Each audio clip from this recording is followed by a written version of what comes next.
특히 성범죄 중에서도 또 아동과 관련된 범죄들은 계속 또 늘어나고 있는 추세입니다. 그래서 일단 2019년 기준으로 해서요. 전체 성폭력 피해자의 30.8%가 13세 미만이 피해자였습니다. 30%가 상당한 넘은 거예요. 거예요? 30%가 와. 넘는 거죠.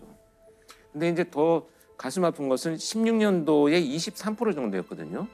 그러니까 19년도까지 3년 사이에 무려 30%로 7% 훨씬 더 증가를 해버렸다는 얘기가 되죠. 네네. 이제 이 아동 성범죄자들의 가장 대표적인 특징은 바로 가까이 있는 사람이라는 겁니다. 특히 이웃 사람. 이 아동 대상 성범죄는 일반 성범죄처럼 다른 지역과 지방을 돌아다니면서 범죄를 저지르는 자들이 거의 없습니다. 전부 가까운 이웃이라는 것.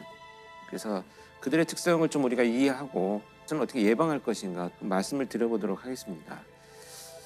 2012년에 나주에서 발생한 고종석 아동 성범죄를 좀 살펴보자 했다.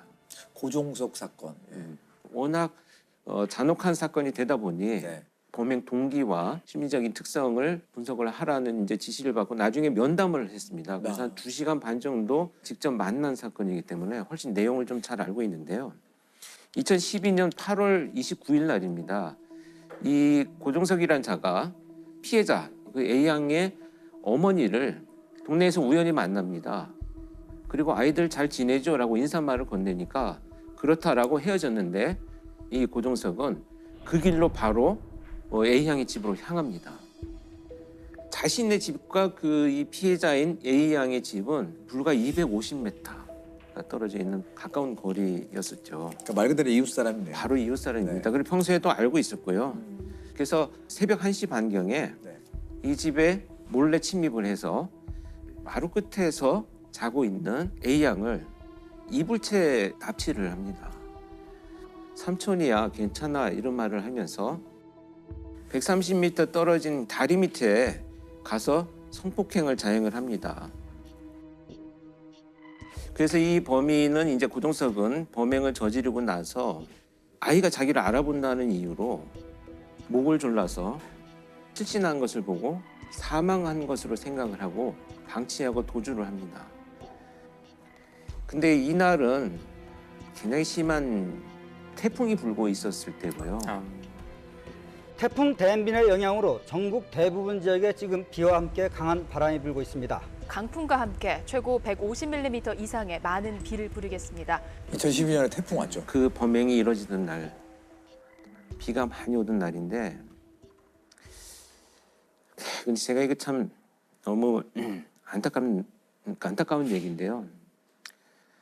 그래서 이 아이는 그 비바람이 몰아치는 곳에서 11시간 동안 의식을 잃고 있었던 거죠. 그리고 나서 잠이 깨어가지고 의식이 돌아온 상황에서 네. 맨발로 아이고. 자기 집 쪽으로 30-40m를 걸어가다가 다시 쓰러져서 의식을 잃습니다. 이때 그 비바람이 몰아치던 곳에서 피해를 당한 A양의 나이가 7살이었습니다. 참 말하기가 어려운 이 사건 정말 실제로 힘든 2시간 반 동안 또 사건입니다. 면담을 하셨기 때문에 머릿속에 너무 많이 떠오르실 것 같아요. 이 사건의 모든 면면들이.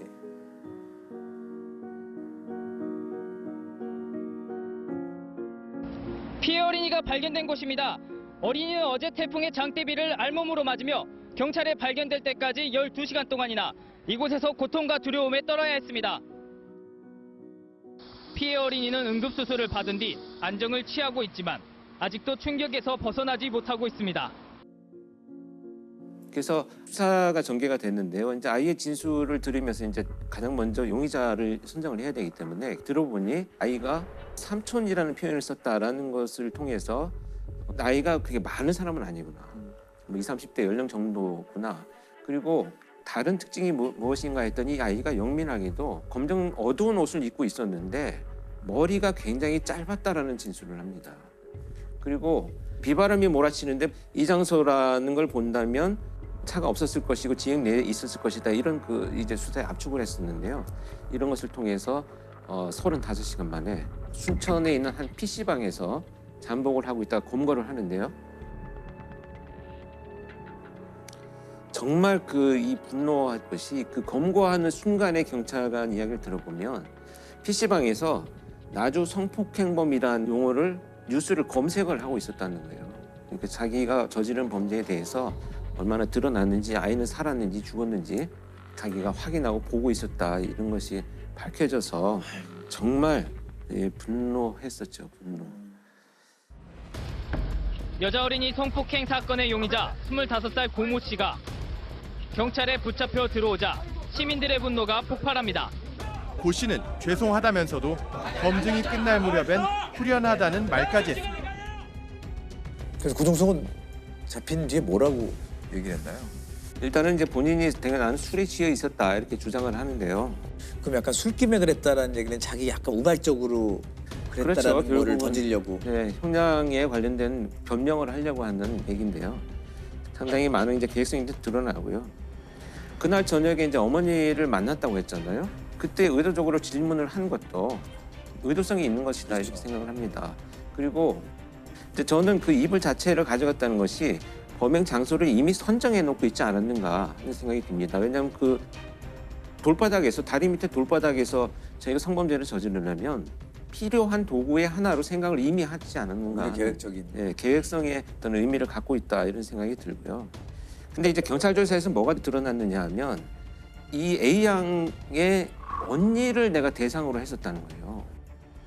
그래서 오래전부터 동네에서 잘해주고 과자도 사주고 이렇게 지켜봐 왔다는 거죠.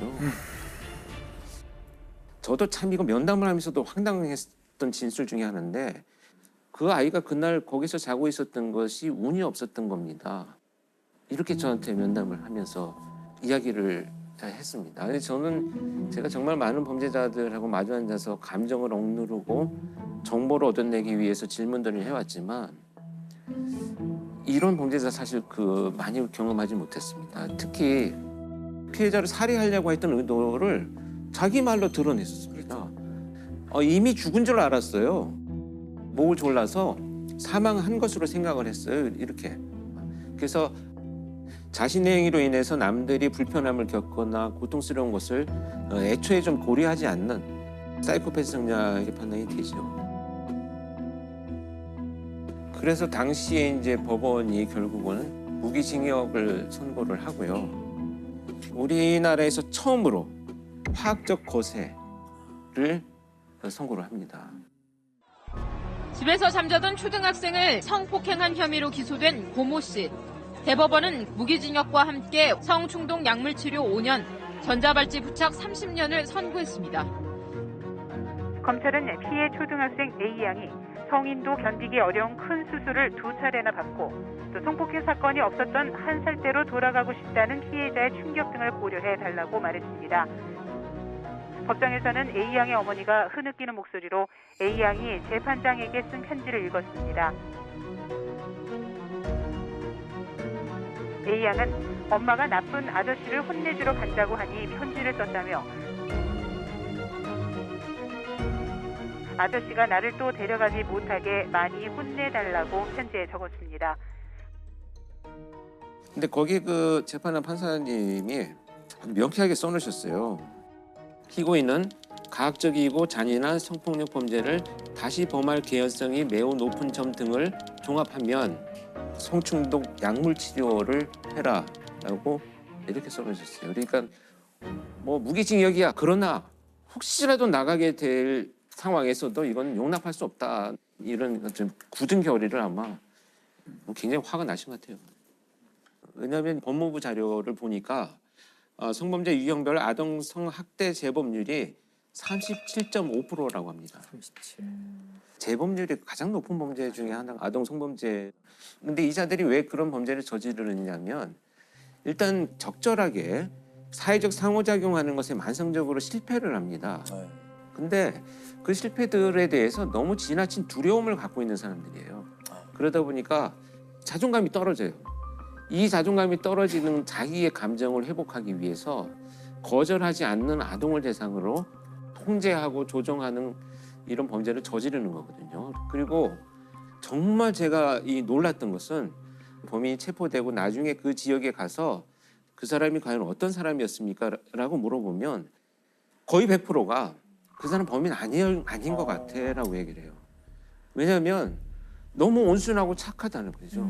평상시 인사 잘하고. 이건 뭐냐 하면 애초에 타인의 시선에 매우 민감하고 거절에 두려워하는 이런 사람들이 자신을 지켜나가는 삶의 방식일 뿐이지 성향은 절대 아니라는 거죠. 친절한 이유가 있군요. 그렇죠. 어떤 일종의 가면이라고 봐야 되겠죠. 그럼 이런 사람이 주위에 있어도 알아내기는 굉장히 힘들다는 어렵습니다. 얘기네요. 네. 그리고 그런 외부의 시선에 너무 예민하고 그러니까 책임을 반드시 상대방한테 전가하는 이런 특징들을 좀 보여줍니다. 그래서 대부분 어떻게 진술하냐면 그 아이가 평상시에 나를 좋아했어요. 이게 걔 때문에 내 인생이 망친 거예요. 그 아이가 내 근처에 있었던 게 문제네요. 네. 그러니까 내가 반드시 찾아가서 복수할 거야 이런 얘기를 아무렇지도 않게 하고 아이자들은 정말 아무렇지도 않게 상대방 타전하면서 가면을 쓰고 살아가는구나 이런 것을 알 수가 있었죠. 아까 왜 이웃이다라는 말을 제가 강조해서 말씀드렸냐면 가해자와 피해자의 거주지가 지금 1km 미만에서 대부분의 범죄가 일어나고 있다 이렇게 이제 수치가 나오는데요. 2km 미만에서 일어나는 것이 54% 정도입니다. 100m 이내에서 일어난 것도 거의 17%니까 한 20%가 된 거죠. 아동 성범죄는 주로 가해자가 사는 곳 3km 안에서 발생한다는 연구 결과가 나왔습니다. 가해자와 피해자가 같은 동네 이웃일 가능성이 그만큼 크다는 얘기입니다. 혜진 예슬 사건의 범인 역시 아이들 집에서 150m 거리에 사는 이웃이었고 8살 여자아이를 잔혹하게 성폭행한 조두수는 자기 집에서 불과 600m 떨어진 곳에서 범행을 저질렀습니다. 고종석 같은 아동 성범죄자들이 왜 지역 내에서 범행을 저지르느냐 하면 이 거절을 두려워한다는 회피적 성향들 때문에 낯선 곳에 가서 피해자를 물색하고 잘 모르는 지역에서 범행을 저지른 이후에 도주하고 이런 것들에 대한 두려움들을 갖고 있기 때문에 가까운 곳에서 범죄를 저지르는 것이 이제 이들의 대표적인 특징이라는 것을 우리가 이제 알아야 될 것 같습니다. 이 아동 성범죄자가 이제 출소를 하게 되면요, 당해 사건의 피해자에게 접근을 100m 이내에 접근을 금지하고 있습니다. 네. 근데 이 법이 조금 우리가 촘촘히 다시 한번 사회적 논의를 거쳐야 될 필요가 있다고 하는 것은 출소를 해서 내가 집으로 돌아왔더니 이미 피해 아동의 거주지와 100m 안에서 같이 있을 수 있다는 있어요. 거예요. 네. 그런데 이제 거주를 강제로 이전하라고 하는 법이 없기 때문에 피해자들이 다른 곳으로 가야 되는 안타까운 일이 이제 발생을 하죠. 실제로 조주순이 다 출소해서 돌아왔을 때 피해자의 거주지랑 2km? 그 정도의 거리였고 결국에 피해자가 동네를 그렇죠. 떠났죠. 네. 조두순의 연말 출소를 앞두고 가족이 결국 안산을 떠나기로 했습니다. 어디 가면 떠나겠습니까? 피해자가 떠나야 된다는 상해를 나누기 싫어서 사실 발버둥을 쳤는데 그냥 아이들도 원치 않고 주변에 같이 산다는 걸 두려워하고 그러니까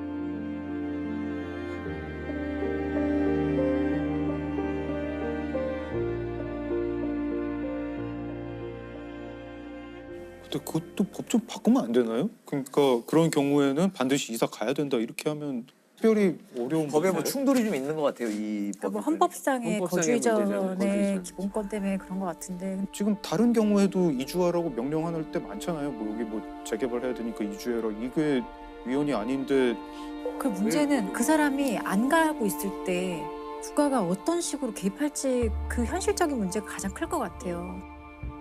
이웃사람이라는 표현으로 시작을 했잖아요. 이 이야기가. 여전히 이웃사람이잖아요.